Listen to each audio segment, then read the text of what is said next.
राधा पढ़ी लिखी और बहुत समझदार लड़की थी। राधा अपने माता पिता की इकलौती बेटी है। राहुल नाम के युवक से उसकी शादी हुई थी जो प्राइवेट कंपनी में काम करता है। घर में बहुत ही शांति पसरी हुई थी। कोई देखकर कह ही नहीं सकता था इस घर में 5 लोग साथ रहते हैं। और सबसे बड़ी बात, सबके सब अभी फिलहाल घर में मौजूद थे। थोड़ी देर पहले जो घर में तूफान आया था उसने सबको अपनी औकात दिखा दी थी। जबकि घर की बहू तैयार होकर बाहर निकल गई थी, किसी ने भी उसे टोकने का साहस नहीं किया। चलिए पहले मिलते हैं इस घर के सदस्य से। इस घर का नाम है शर्मा भवन। घर की मालकिन पुष्पा जी अपने 2 बेटे राहुल और प्रदीप और बेटी सुमित्रा के साथ इस घर में रहती है। प्रदीप और सुमित्रा अभी पढ़ाई कर रहे हैं। ये एक मध्य वर्गीय परिवार है जहाँ ज़रूरतें ज़्यादा है और कमाई का जरिया कम। अभी 6 महीने पहले ही राहुल की शादी राधा के साथ हुई। राधा भी मध्य वर्गीय परिवार से आई हुई है। पिछले 3 सालों से पुष्पा जी अपने बेटे राहुल के लिए लड़की देख रही थी, पर हर बार किसी न किसी लड़की में कोई ना कोई कमी उन्हें नजर आ ही जाती थी। कभी लड़की सुंदर नहीं होती तो कभी लड़की जॉब करने वाली नहीं, कभी कहती कि लड़की का भाई नहीं है तो कभी कहती लड़की का परिवार बहुत बड़ा है। उन्हें लड़कियों में हमेशा कमी नजर आती थी। पता नहीं ऐसा क्या परफेक्शन ढूंढती थी, पर उनका बेटा उनके लिए लाखों में एक था। हालांकि राहुल कोई ज़्यादा पढ़ा लिखा नहीं था, वो दिखने में सामान्य और ग्रेजुएट था। फिलहाल छोटी जॉब करता था, हर महीने 25,000 रुपये कमाता था, लेकिन फिर भी खुद को किसी राजा से कम नहीं समझता था। काफ़ी देखभाल कर पुष्पा जी ने राधा के साथ राहुल का रिश्ता पक्का किया था, जो खुद एक मध्य वर्गीय परिवार से थी। और उसके माता पिता ने अपनी हैसियत के अनुसार उसे सब कुछ देकर विदा किया था। साथ ही राधा एक प्राइवेट कॉलेज में टीचर थी। उसने शादी के बाद भी अपनी नौकरी जारी रखी। ससुराल से कॉलेज दूर था, इसलिए ऑटो से आती जाती थी। पर पता नहीं क्यों पुष्पा जी बिल्कुल भी खुश नहीं थी। उन्होंने राधा से कुछ ज़रूरत से ज़्यादा ही उम्मीद लगा ली थी। उन्हें यह लगा था कि राधा गृह कार्य भी अच्छे से करे, सभी रीति रिवाज निष्ठापूर्वक तरीके से निभाए, साथ ही कमाकर अपनी सैलरी भी उनके हाथ में लाकर रखे और एक गूंगी बहू की तरह चुपचाप वो जो कहे उनकी हाँ में हाँ मिलाए। पर राधा कोई मशीन तो ना थी, आखिर वो भी इंसान ही थी। कितना ही कर लो कहीं ना कहीं कमी रह ही जाती थी। बस यही कारण था कि शादी के बाद उन्हें राधा में कमियां ही कमियां नजर आती थी।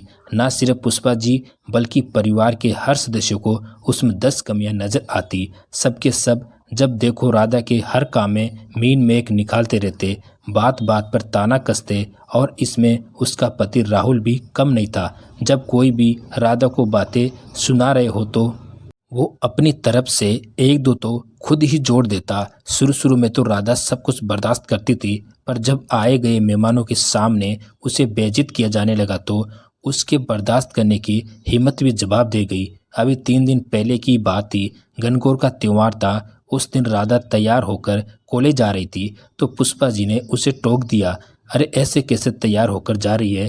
अरे आज गणगौर का त्योहार है, कोई ढंग की साड़ी और गहने पहन और थोड़ा ढंग से तैयार हो। तुझे देखकर लग ही नहीं रहा कि तू नई बहू है। उनकी बात सुनकर राधा ने कहा, पर मम्मी जी कॉलेज में साड़ी और गहने अलाउड नहीं है। मैं जिस कॉलेज में काम करती हूँ वहाँ पर स्टाफ की यूनिफॉर्म होती है, तो भला ये सब कैसे पहन कर जा सकती हूँ?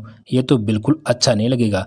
राधा का तो इतना कहना हुआ कि राहुल ने अपनी तरफ से बात जोड़ दी, अरे मम्मी तुम्हारी बहू अगर ये सब पहन भी ले तो भी वो जैसी है वैसी लगेगी, कोई हूर की परी नहीं हो जाएगी। कम से कम तुम्हारे पास बहाना तो है कि इनके कॉलेज में ये सब अलाउड नहीं है। उसकी बात सुनकर पुष्पा जी तो क्या, प्रदीप और सुमित्रा भी जोर जोर से हंसने लगे। राधा को कॉलेज के लिए लेट हो रहा था, इसलिए उस दिन भी अपमान का घूंट पीकर रह गई। और आज सुबह की बात थी, घर में मामी सास और मामा ससुर जी आए हुए थे।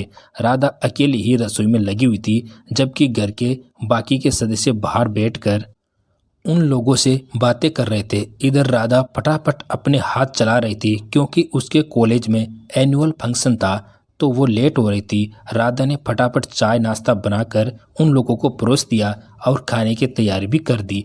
बस अब गरम गरम पूरी ही तलनी थी, वो भी तब जब लोग खाना खाने बैठेंगे। इसलिए राधा अपने कमरे में तैयार होने चली गई। इधर मामी जी मामा जी घर जाने के लिए खड़े हुए तो मामी जी ने राधा को बुलाया।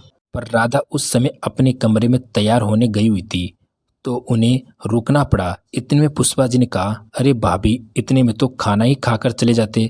पुष्पा जी की बात सुनकर उनकी भाभी ने कहा, अरे नहीं नहीं, हमें देर हो रही है, खाना खाने बैठेंगे तो और लेट हो जाएंगे। अब इसी बात को पकड़कर राहुल ने तज कसा, अरे मामी, मेरी पत्नी तो ऐसी है, अगर ये रेस में अकेले भी दौड़े ना तो भी ये हार जाए, इतना धीरे काम करती है। उसकी बात सुनकर सब लोग हंस दिए और पुष्पा जी ने कहा, हाँ भाभी, बड़ी ढीली बहू पल्ले पड़ी है, पर क्या करे, अब इसी के साथ निभाना पड़ेगा। ये सब बातें राधा को उसके कमरे तक सुनाई दे रही थी। उसे बड़ा गुस्सा आ रहा था। जैसे तैसे साड़ी पहनकर बाहर आई तो मामी जी ने उसे नेक दिया और वहाँ से विदा हो गए।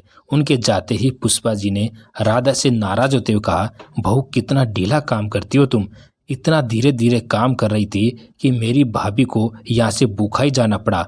अरे मम्मी, छोड़ो ना, इसके बस की बात नहीं है मेहमान नवाजी करना। अच्छी पत्नी पल्ले पड़ी है, मेरे तो किस्मत ही खराब है। अब की बार राहुल ने कहा। बस राधा पहले से तो भरी बेटी थी। राहुल की बात सुनते ही उसको गुस्सा आ गया। अच्छा, जबरदस्ती बहू बनकर आई थी क्या तुम्हारे घर में?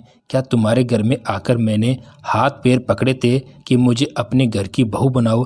घर कार्य में दक्ष बहू चाहिए, कमाऊ पत्नी चाहिए, रीति रिवाज निभाने वाली बहू होनी चाहिए, पर मदद कोई नहीं करेगा।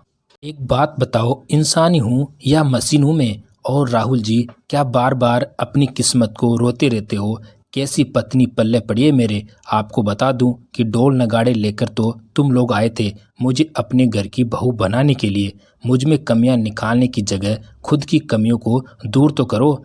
तुम भी कहीं के राजा महाराजा नहीं हो और ना ही महीने का अच्छा खासा पैकेज उठाते हो। मुझसे जैसा काम होता है मैं वैसे ही करूँगी, और फिर भी संतुष्टि ना मिले तो सब मिलकर काम में मदद कर देना, नहीं तो कल से घर में मेड लगवा लेना। कुछ कह नहीं रही थी तो बेवकूफ़ समझ रखा तुम लोगों ने मुझे। बस बहुत हुआ, पहली बार अभी मैंने सिर्फ आप लोगों के सामने कहा है।